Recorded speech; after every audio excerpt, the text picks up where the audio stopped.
কদিন পরেই আমার একটা ছোটোবেলার বান্ধবীর বিয়ে, তাই আমরা সব বান্ধবীরা মিলে ওকে একটা আইবুড়ো ভাত খাওয়াবো প্ল্যান করেছি। আমরা তিনজন মিলে সেই আইবুড়ো ভাতের প্রিপারেশনগুলোই করছিলাম।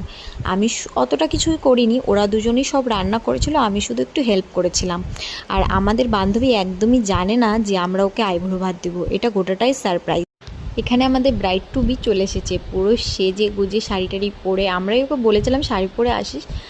আর এখানে আমাদের রান্নাবাড়িও কমপ্লিট হয়ে গেছে। রান্নাবাড়ি কমপ্লিট হওয়ার পর আমি একটু এইগুলো সাজাতে বসেছিলাম। তারপরে এই দেখো আমরা পুরোটা সাজিয়ে ফেলেছি, তোমরা বলো কেমন হয়েছে। আর আমরাও রেডি হয়ে গিয়েছিলাম। আর এই শাড়িটা হচ্ছে আমরা ওকে আইবুড়ো ভাত খাইয়ে ওকে গিফট করেছি। আর তারপর আমরা অনেক ফটো টটো তুলেছি, খুব মজা করেছি। আর এই যে ফাইনালি আমাদের ব্রাইড আইবুড়ো ভাত খেয়ে নিল। আর তারপর আমরা সবাই শুয়ে শুয়ে অনেক আড্ডা দিয়েছিলাম। এই দিনগুলোই সারা জীবন স্মৃতি হয়ে থাকে।